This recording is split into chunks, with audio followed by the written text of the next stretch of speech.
The crash. Captain Jake Hawkins gripped the controls of the Nebula Piercer, Earth's first faster-than-light vessel, as it sliced through the fabric of space. The ship's sleek, obsidian hull reflected the starlight like a polished mirror, a testament to humanity's pinnacle of engineering. Jake's piercing blue eyes darted between holographic displays, monitoring the ship's systems as they pushed the boundaries of known physics. "Status report, Area," Jake commanded, his voice steady despite the tension coiling in his chest. The ship's AI responded in a calm, feminine voice. "All systems nominal, Captain. We are maintaining light speed at 1.02 C. Estimated arrival at Alpha Centauri in 47 hours." Jake allowed himself a small smile. Humanity's first interstellar mission was proceeding smoothly. Years of preparation, countless simulations, and the combined efforts of Earth's brightest minds had culminated in this moment. He was about to become the first human to set foot on an exoplanet. Suddenly, a shrill alarm pierced the quiet hum of the ship's engines. Red warning lights bathed the cockpit in an ominous glow. "Area, what's happening?" Jake's fingers flew across the control panel, trying to make sense of the cascade of error messages flooding his screens. "Unknown anomaly detected, Captain," Area reported, her voice tinged with an almost human-like concern. "Gravitational readings are off the charts. It's unlike anything in our database." Through the forward viewport, Jake watched in awe and terror as space itself seemed to twist and contort, a swirling vortex of energy, pulsing with colors he couldn't even name, tore open the starfield before him. The Nebula Piercer shuddered violently, straining against forces it was never designed to withstand. "Full reverse thrusters," Jake shouted, fighting to regain control of the ship. But it was like trying to swim against a tsunami. The anomaly's pull was irresistible, dragging the Nebula Piercer closer to its maw. "Reverse thrusters at maximum, Captain," Area reported. "They're having minimal effect. Hull integrity at 87% and dropping." Jake's mind raced.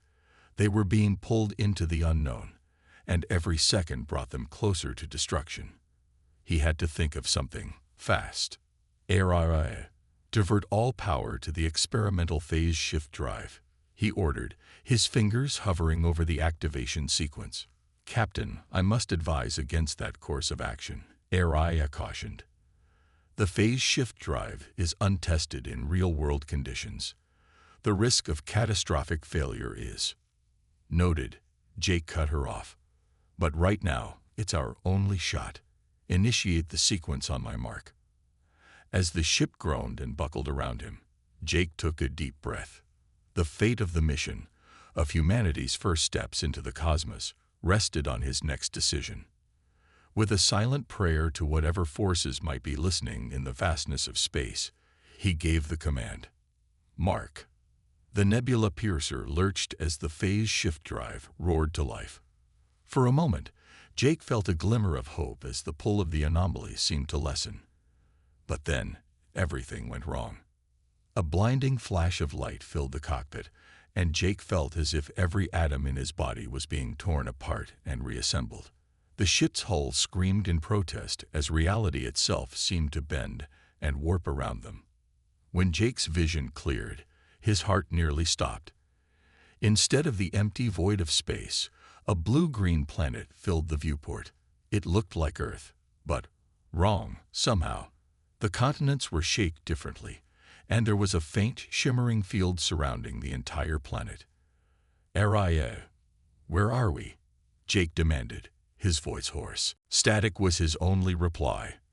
The AI was offline, and a quick glance at his instruments showed that most of the ship's systems had failed. They were in freefall, plummeting towards the mysterious planet's surface. Warning klaxons blared as the Nebula Piercer began to break apart in the atmosphere. Jake's training kicked in, and he frantically began the emergency ejection sequence. As the cockpit separated from the disintegrating ship, he caught a final glimpse of the Nebula Piercer's burning hulk streaking across the sky. The ejection pod's parachutes deployed, but the descent was far from smooth. Jake was rattled violently as the pod was buffeted by wind currents unlike anything he'd experienced in simulations. Through the small viewport, he watched an alien landscape rush up to meet him. Dense forests of trees with iridescent leaves, punctuated by spiraling rock formations that seemed to defy gravity. With a bone-jarring impact, the pod slammed into the ground. Jake's head snapped forward, cracking against the control panel. As darkness crept into the edges of his vision, his last conscious thought was of the shimmering field he'd seen surrounding the planet.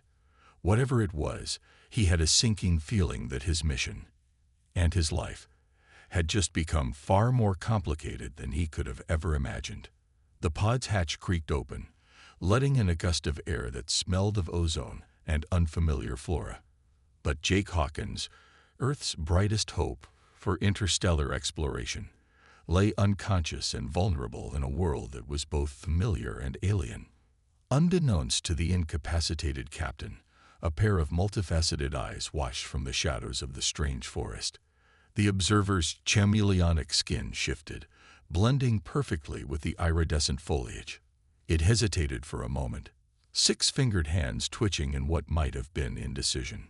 The creature had been alone on this world for so long, studying and hiding. The arrival of this human could change everything. It could expose its presence, undo years of careful research. Or it could be the key to unraveling the mysteries that had kept the alien scientists trapped here. With a soft click of mandibles, the hidden observer made its decision. As Jake's pod hissed and cooled in the aftermath of its violent landing, the alien emerged from its hiding spot.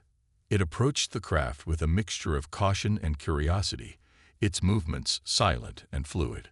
A long, dexterous finger reached out to touch the pod's hull, recoiling slightly at the residual heat. The alien's eyes darted between the unconscious human and the forest around them. Time was short. Soon, the planet's other denizens would come to investigate the disturbance. With strength belying its slender frame, the alien reached into the pod and carefully extracted Jake's limp form.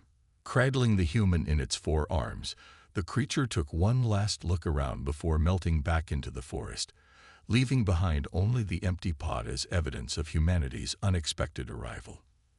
As the alien carried its unconscious charge deeper into the strange wilderness, the sky above rippled with the fading energy of the anomaly that had brought Jake to this world. The shimmering field surrounding the planet pulsed once, twice, and then settled back into its enigmatic vigil.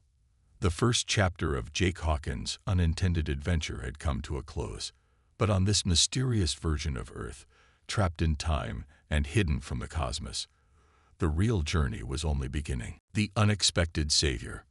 Consciousness returned to Jake Hawkins in waves, each one bringing with it a fresh surge of pain and disorientation. His eyes fluttered open, then immediately squeezed shut against an assault of soft, pulsating light.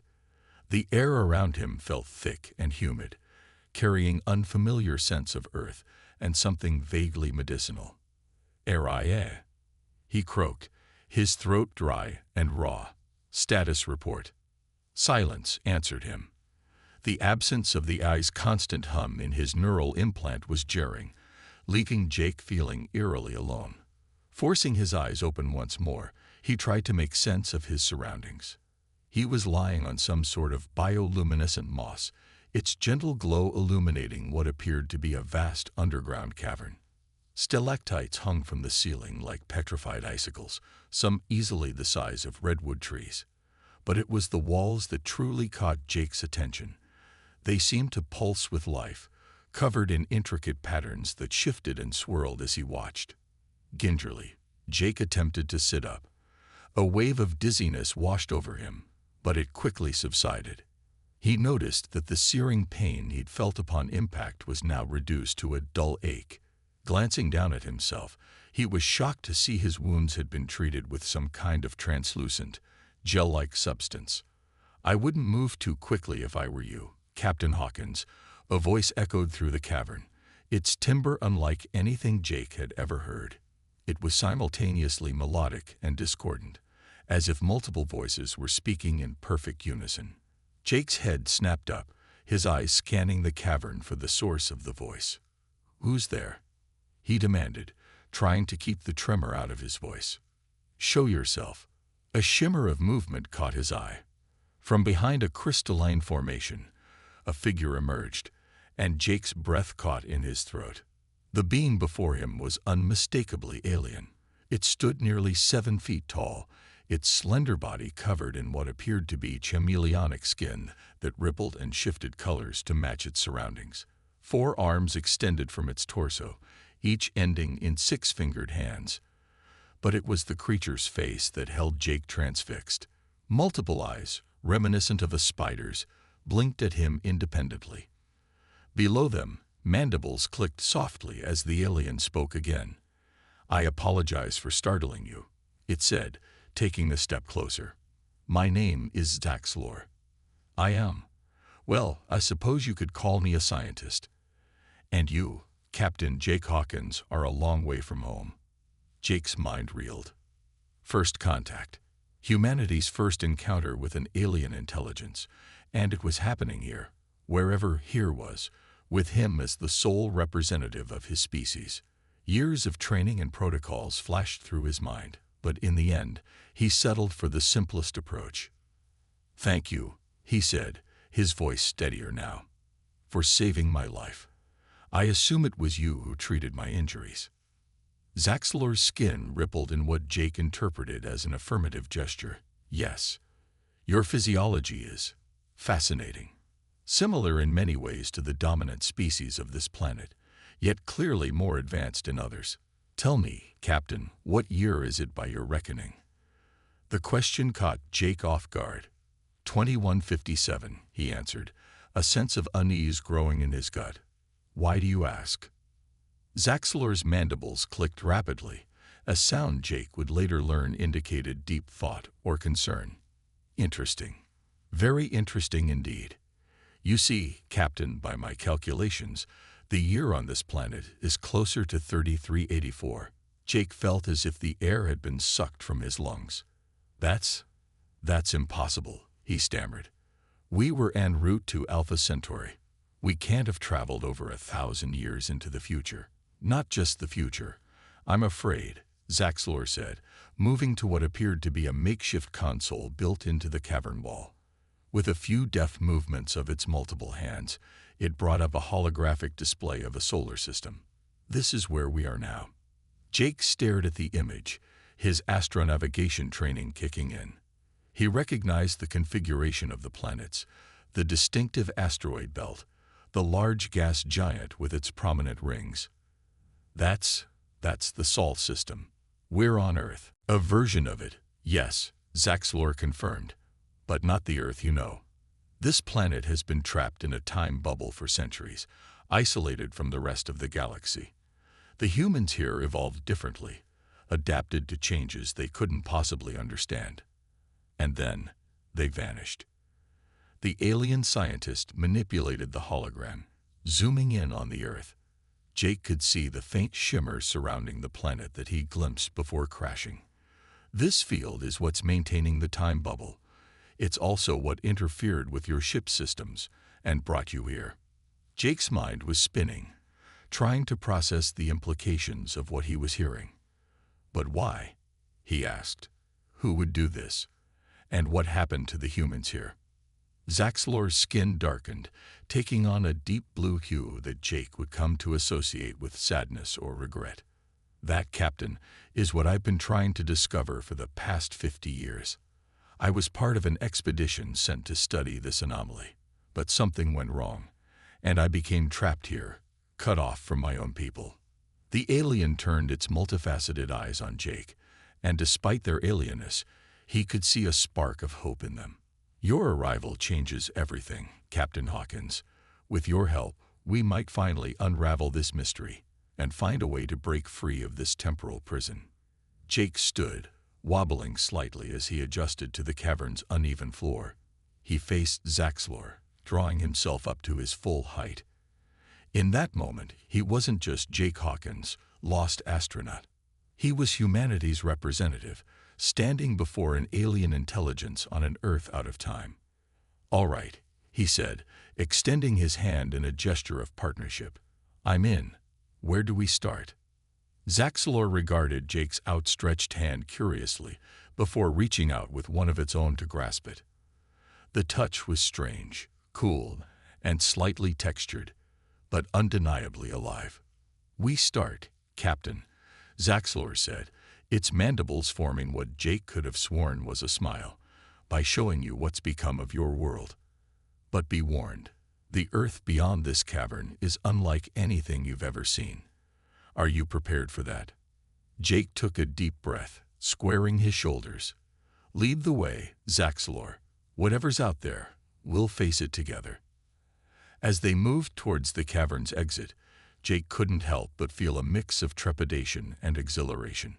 He was about to step into a world both familiar and utterly alien, with only a mysterious extraterrestrial as his guide. The fate of this earth, and perhaps his own, hung in the balance.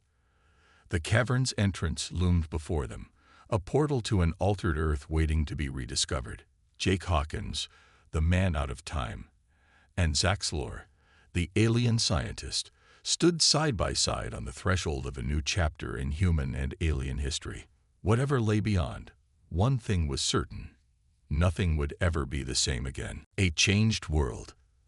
As Jake Hawkins stepped out of the cavern alongside his alien companion, Zaxlor, he braced himself for the unknown. But nothing could have prepared him for the sight that greeted his eyes. The sky above was a tapestry of swirling colors, auroras dancing in broad daylight. 2 moons hung low on the horizon, one familiar, the other smaller and tinged with a faint green hue. But it was the landscape that truly took Jake's breath away. Before them stretched a vast forest, but not like any Jake had ever seen. The trees towered hundreds of feet into the air, their trunks spiraling in impossible geometric patterns. Leaves shimmered with an iridescent glow, shifting colors as they moved in the breeze. Between the mammoth trees, floating islands of rock defied gravity, hovering serenely above the ground. "My God," Jake whispered, his eyes wide with wonder and disbelief. "What happened to Earth?" Zaxlor's skin rippled, taking on the hues of the forest around them. "The time bubble didn't just isolate this Earth," the alien explained. "It accelerated and altered the course of evolution. What you see before you is the result of over 1,000 years of rapid adaptation and change." As they ventured deeper into the forest, Jake noticed movement in the undergrowth. Creatures darted between the trees, too quick for him to get a clear look. But what he did see was enough to make his head spin. 6-legged creatures that seemed to be a cross between deer and lizards. Birds with 4 wings and bioluminescent plumage. Even the insects were alien, with complex geometric patterns etched into their exoskeletons. The wildlife, Jake mused, watching a swarm of what looked like crystalline butterflies flutter by. "It's incredible, but where are all the people? Surely humanity would have thrived in a world like this." Zaxlor's mandibles clicked softly, a sound Jake was beginning to associate with concern. "That, Captain, is the great mystery. From what I've been able to piece together, human civilization here reached incredible heights. They mastered biotechnology, melded seamlessly with their environment. But then, roughly a century ago by this planet's time, they vanished." Jake frowned, processing this information. "Vanished. All of them. That's not possible. There must be some trace, some." His words were cut short by a bone-chilling howl that echoed through the forest. The local wildlife scattered, and even the floating rocks seemed to tremble. "We need to move," Zaxlor said urgently, its skin taking on a mottled pattern that blended perfectly with the surrounding foliage. Quickly and quietly. "Follow my lead." Heart pounding, Jake followed the alien as they weaved through the underbrush. The howl came again, closer this time, accompanied by the sound of splintering wood. Whatever was pursuing them was big, and it was fast. "What is that thing?" Jake hissed as they ducked behind a massive tree root. "The apex predator of this new ecosystem," Zaxlor replied, its multiple eyes scanning the forest. a product of runaway evolution and abandoned biotechnology. The humans here called them Nemesis hounds. Highly intelligent, incredibly strong, and perpetually hungry. As if on cue, a massive shape burst through the trees. Jake's jaw dropped as he took in the creature before them. It was the size of a rhino, with the muscular build of a big cat and the intelligent eyes of a wolf. But that's where any resemblance to Earth animals ended. Its skin was a patchwork of scales and fur, shifting and adapting to its surroundings like active camouflage. Multiple limbs, Jake counted 6, ended in wicked claws that looked capable of shredding steel. But it was the creature's head that truly terrified Jake. A trio of eyes, glowing with bioluminescence, scanned the area. Tendrils around its snout twitched, sampling the air. With a start, Jake realized the creature wasn't just sniffing for them. It was tasting their electromagnetic signatures. "Don't move," Zaxlor whispered, its own camouflage working overtime to blend them into the tree. Its vision is based on movement and bioelectric fields. If we stay still. The Nemesis hound's head snapped in their direction, its eyes locking onto their hiding spot. A growl rumbled from its throat, a sound that seemed to vibrate the very air around them. "Run!" Zaxlor shouted, grabbing Jake with 2 of its arms and sprinting away with inhuman speed. They tore through the forest, Jake's feet barely touching the ground as Zaxlor half-carried him. The Nemesis hound gave chase, its multiple limbs allowing it to navigate the difficult terrain with ease. "There!" Zaxlor called out, pointing with one of its free arms. Ahead of them, a structure rose from the forest floor, a building of some kind, its architecture a blend of organic curves and advanced technology. As they approached, a door-eye rised open, responding to some unseen signal. Zaxlor threw them both inside, and the door sealed shut behind them just as the Nemesis hound slammed into it. The structure shuddered but held. Panting heavily, Jake leaned against a wall, his mind reeling from their narrow escape. What is this place?" he gasped. Zaxlor's skin slowly returned to its neutral state as it examined their surroundings. "If I'm not mistaken," the alien said, a note of excitement in its multi-tone voice, "this is one of the lost human archival bunkers, a repository of knowledge from the civilization that once thrived here." As Jake's eyes adjusted to the dim interior, he saw banks of strange, organic-looking computers lining the walls. In the center of the room stood a holographic projector, dark and silent. "Can you get it working?" Jake asked, approaching the central console. Zaxlor moved to the controls, its multiple hands dancing over the unfamiliar interface. "I believe so. My time here has given me some insight into the humans' technology, but much of it remains a mystery." With a low hum, the bunker came to life. Lights flickered on, and the holographic projector sputtered into activity. A figure appeared, a human woman, her appearance a strange blend of familiar and alien. When she spoke, her voice was filled with urgency.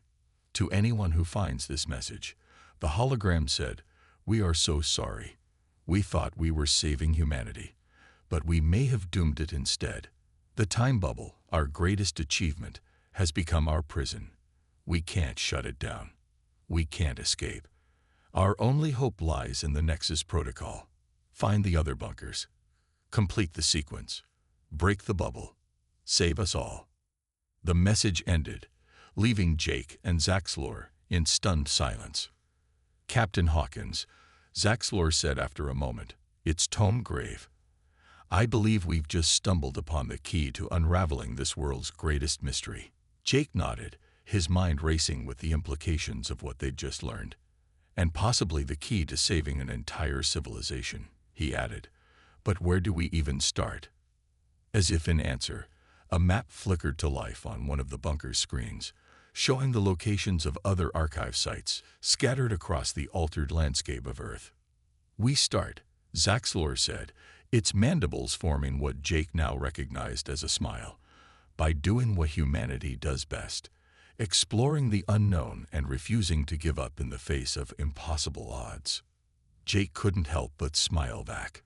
Despite the danger, despite the otherworldly nature of his companion and this changed Earth, he felt a surge of determination. This was why he had become an explorer, to push the boundaries of human knowledge and capability. "Well then, partner," Jake said, squaring his shoulders, "let's go save the world."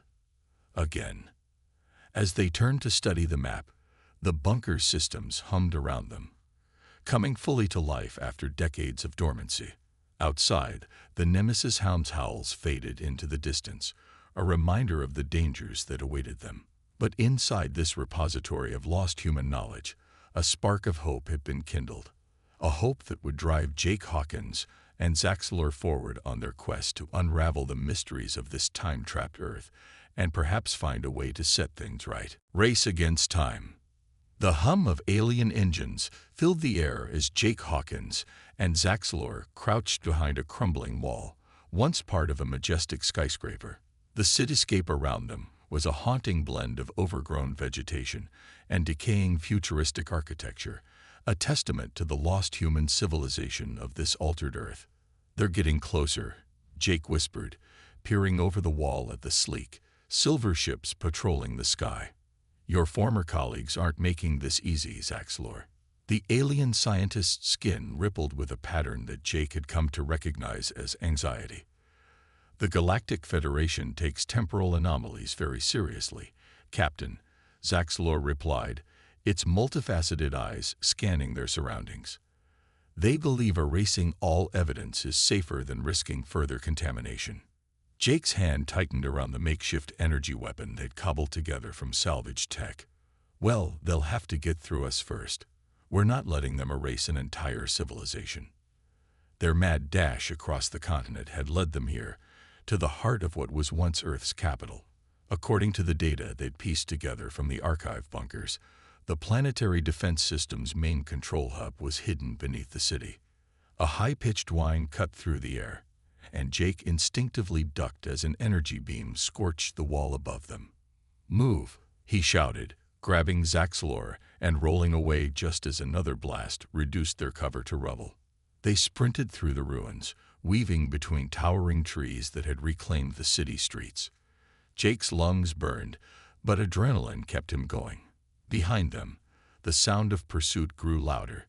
The cleanup crew had spotted them. "There," Zaxlor called out, pointing with one of its 4 arms. Ahead, barely visible beneath a canopy of bioluminescent vines, stood a structure that seemed to blend organic and technological elements seamlessly. As they approached, Jake saw that what he'd initially taken for a door was actually a living membrane. It pulsed slightly, as if breathing. "Please tell me you know how to open this," he panted, glancing back at their pursuers. Zaxlor's hands moved in a blur, manipulating unseen controls. The humans here had developed a symbiotic relationship with their technology. The alien explained, "It should recognize our intent if we—" The membrane suddenly rippled and parted, revealing a dark passage beyond. Without hesitation, Jake and Zaxlor dove inside. The opening sealed behind them, muffling the sounds of their pursuers. For a moment, they stood in total darkness, catching their breath. Then, as if responding to their presence, soft bioluminescent lights began to glow along the walls, illuminating a vast chamber filled with what could only be described as organic supercomputers. "Incredible," Zaxlor breathed, its eyes darting from one piece of equipment to another. "The melding of biology and technology. It's far beyond anything my people have achieved." Jake approached what appeared to be a central console. As he neared, tendrils extended from its surface, as if inviting interface. "Okay, this is more your department," he said, stepping back. "What do we need to do to get this planetary defense system online?" Zaxlor moved to the console, hesitating only briefly before allowing the tendrils to connect with its alien physiology. The scientist's eyes widened. "The system is communicating with me. It's unlike anything I've experienced. The complexity, the sheer amount of data." A holographic display sprang to life, filling the chamber with swirling patterns of light. Jake recognized it as a representation of Earth's atmosphere, crisscrossed with energy fields and defense grids. "The time bubble is collapsing," Zaxlor announced, its voice tight with urgency. "If we don't stabilize it soon, this entire version of Earth will cease to exist." Jake felt the weight of an entire world settling on his shoulders. What do we need to do? The defense system was designed to create a protective field around the planet, Zaxlor explained, its hands moving rapidly over the organic controls. "If we can repurpose it to reinforce the time bubble from within, we might be able to stabilize it." A tremor ran through the facility, causing dust to rain down from above. The Federation's cleanup crew was trying to breach the entrance. "How long will it take?" Jake asked, readying his weapon. "Minutes at most," Zaxlor replied. "But I'll need to remain connected to the system. You'll have to hold them off, Captain." Jake nodded grimly. "Consider it done." Humanity's second-best skill, right after exploration. Stubborn resistance. As if on cue, the sealed entrance burst open in a shower of organic debris. Federation troops, clad in sleek exosuits, poured into the chamber. Jake took cover behind a bank of computers and opened fire, his salvaged weapon spitting bursts of energy that forced the intruders to scatter. "Whatever you're doing, alien, step away from the console," one of the troops shouted. "This is a Class 1 temporal violation. We are authorized to use lethal force." "Sorry," Jake called back, picking off another soldier with a well-aimed shot. "But we're a bit busy saving a planet at the moment. Feel free to lend a hand if you're not too occupied with the whole erasing history thing." The battle raged on, Jake using every trick and scrap of cover he could find to keep the Federation forces at bay. His weapon was growing dangerously hot in his hands, its jury-rigged power source nearing critical levels. "Zaxlor," he shouted over the din of combat. "How much longer?" "The system is incredibly complex," the alien scientist replied, its voice strained. "I'm having to rewrite millennia of programming on the fly. Just a little more time." A stray shot grazed Jake's arm, causing him to hiss in pain. He was being pushed back, the sheer number of Federation troops overwhelming his defenses. Just as it seemed they would be overrun, a new alarm blared through the facility. "Warning," an artificial voice announced. "Chronospatial distortion reaching critical levels. Temporal collapse imminent." The Federation troops hesitated, looking to their leader in confusion. Jake seized the moment, launching a barrage that drove them back towards the entrance. "It's done," Zaxlor suddenly exclaimed. The holographic display flared brightly, and Jake felt a wave of energy wash over him. For a moment, the world seemed to shimmer and distort. Then, as quickly as it had begun, everything stabilized. The facility's alarms fell silent. What just happened?" the Federation commander demanded, lowering his weapon. Zaxlor disconnected from the console, its skin cycling through a rainbow of colors as it processed the data. "We've stabilized the time bubble," the alien scientist explained. "But more than that, we've synced it with the normal flow of time. This Earth is no longer isolated." Jake let out a breath he didn't realize he'd been holding. "So we did it. We saved them." Before Zaxlor could answer, the holographic display shifted, showing images from around the globe. In cities and forests, on mountains and shorelines, shimmering portals were appearing. And stepping through them, looking confused but very much alive, were humans, the lost population of this alternate Earth, returning from wherever the collapsing time bubble had displaced them. "Incredible," the Federation commander murmured, removing his helmet to reveal a face that looked almost human, save for its silvery skin. "In all our years of dealing with temporal anomalies, we've never seen anything like this." Jake grinned, the exhaustion of battle giving way to elation. "Well, Commander, allow me to introduce you to humanity. We have a bit of a knack for beating the odds." As the facility filled with the sound of relieved laughter and excited chatter, Jake turned to Zaxlor. The alien scientist was staring at the holographic images, its eyes shimmering with what might have been tears. "Thank you, Captain Hawkins," Zaxlor said softly, "for trusting me, for fighting alongside me. We've not only saved the world, we've opened up a new chapter in galactic history." Jake placed a hand on one of Zaxlor's shoulders, marveling at how natural the gesture felt despite their alien physiology. "We did it together, partner. Now, what do you say we go meet the neighbors? Something tells me Earth is about to become a very interesting place in galactic politics." As they made their way out of the facility, stepping into a world reborn, Jake couldn't help but feel a sense of wonder. He had set out to be humanity's first interstellar explorer, but he had become so much more: a bridge between worlds, a savior of civilizations, and proof that even across the vast gulfs of space and time, the human spirit of cooperation and determination could achieve the impossible. The adventure, it seemed, was only just beginning. Rewriting history.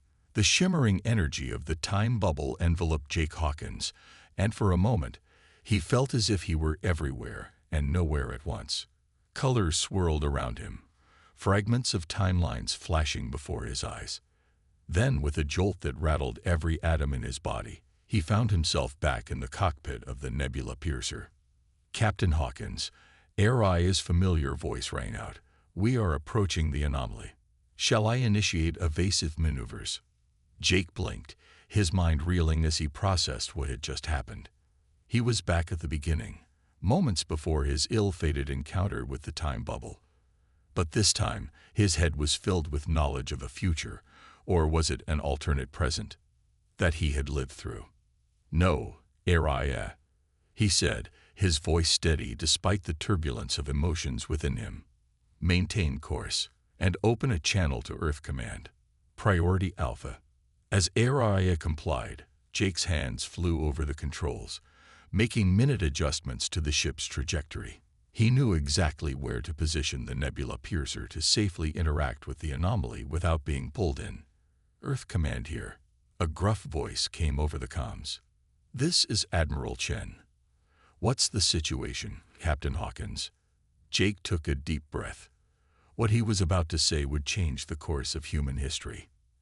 "Admiral, I've made first contact with an alien intelligence, and I have information critical to Earth's future and our place in the galaxy." There was a moment of stunned silence before the Admiral responded. "Say again, Captain. Did you say alien intelligence?" "Affirmative, sir," Jake replied. "And there's more. We're about to encounter a temporal anomaly that could have catastrophic consequences if not handled properly. I need you to listen carefully and act quickly." Over the next few minutes, Jake relayed a condensed version of his experiences: the time-trapped Earth, the evolved humanity, the Galactic Federation, and the potential futures that awaited them. He provided coordinates for the dormant planetary defense system and instructions for activating it to stabilize the impending temporal disturbance. "This is a lot to process, Captain," Admiral Chen said, his voice a mixture of awe and skepticism. "How can you be certain about any of this?" As if in answer, a new voice joined the conversation, one that sent a surge of relief through Jake. "Because he has help, Admiral." Zaxlor's multi-tone voice came through clearly on the channel. "I am Zaxlor, Synobiologist of the Galactic Federation. Captain Hawkins speaks the truth, and time is of the essence." Jake couldn't help but smile. Somehow, across the tangled webs of time and space, his alien friend had found a way to join him in this crucial moment. What followed was a flurry of activity, as the Nebula Piercer carefully navigated the fringes of the temporal anomaly, gathering crucial data. Earth's greatest minds were mobilized. The planetary defense system, hidden for centuries, was brought online under Zaxlor's remote guidance. Hours that felt like days passed as Jake and Zaxlor coordinated efforts between Earth, the ship, and the approaching elements of the Galactic Federation, who had been alerted to the situation. Finally, as the anomaly reached its critical point, a shimmering field enveloped the Earth. The planet's chronological rhythm synced with the rest of the galaxy, stabilizing the time bubble without collapsing it. "It's done," Zaxlor announced, a note of wonder in its voice. "The alternate Earth and our timeline have merged. History has been rewritten." As the Nebula Piercer began its journey back to Earth, the enormity of what they had accomplished began to sink in. The ship's communications array was flooded with reports from around the globe. Lost cities were reappearing, filled with humans whose technology and evolution had been accelerated by centuries in the time bubble. The world's fauna and flora were transforming, integrating the bizarre and wondrous species Jake had encountered in the alternate future. But most importantly, humanity was facing its first official contact with alien life, not as a species on the brink of being erased from time, but as partners in averting a cosmic crisis. As they entered Earth's atmosphere, Jake gasped at the sight below. The skylines of major cities now integrated organic architecture with gleaming spires of advanced technology. Floating islands hovered between skyscrapers, and the oceans glimmered with the bioluminescence of new hybrid ecosystems. The Nebula Piercer touched down in what had once been New York's Central Park, now a vibrant fusion of terrestrial and alien botanicals. A crowd had gathered, humans of varying degrees of evolutionary advancement standing shoulder to shoulder with wide-eyed Galactic Federation representatives. As the ship's hatch opened, Jake stepped out, Zaxlor's holographic form projecting beside him. A hush fell over the crowd. Admiral Chen approached, flanked by a mix of Earth military personnel and what appeared to be leaders from the formerly time-bubbled civilization. "Captain Hawkins," he said, his voice thick with emotion, "on behalf of a unified Earth, we thank you. And to you, Zaxlor, we extend our deepest gratitude and an invitation for continued cooperation." Jake nodded, still somewhat overwhelmed by the reality of their success. "Admiral, distinguished leaders, citizens of Earth and honored guests from the stars, we stand at a crossroads of history. The challenges we faced and the ones that lie ahead can only be met together." Zaxlor's hologram nodded in agreement. "The Galactic Federation acknowledges Earth and its unique human civilization as full members of the cosmic community. Your ingenuity, your adaptability, and your spirit have earned you a place among the stars." As cheers erupted from the crowd, Jake felt a tug on his sleeve. He looked down to see a young girl, her eyes glowing faintly, a trait from the evolved humanity of the time bubble. "Are you really from the past?" she asked, her voice filled with wonder. Jake knelt down to her level, smiling. "I was," he said. "But now, thanks to the bravery and brilliance of people from every era of human history and our new friends from across the galaxy, we're all part of a grand new present. And the future, well, that's something we'll shape together." As he stood, Jake's gaze swept across the crowd, a tapestry of human and alien faces, all filled with hope and possibility. He thought of the long journey that had brought him to this moment, of the friendships forged across species and time itself. In that instant, Jake Hawkins, astronaut, explorer, and now ambassador to a new age, knew that the greatest adventure of human history was just beginning. The stars had once seemed so far away, but now they were a promise, a challenge, and an invitation. Humanity had not just endured, it had evolved, adapted, and emerged stronger. In rescuing themselves, they had proven their worth to the cosmos. As the sun set on this first day of Earth's new era, painting the transformed skyline in hues of gold and purple, Jake realized that every impossible dream, every story of human triumph against cosmic odds, had been leading to this moment. They had rewritten history. Now, it was time to write the future.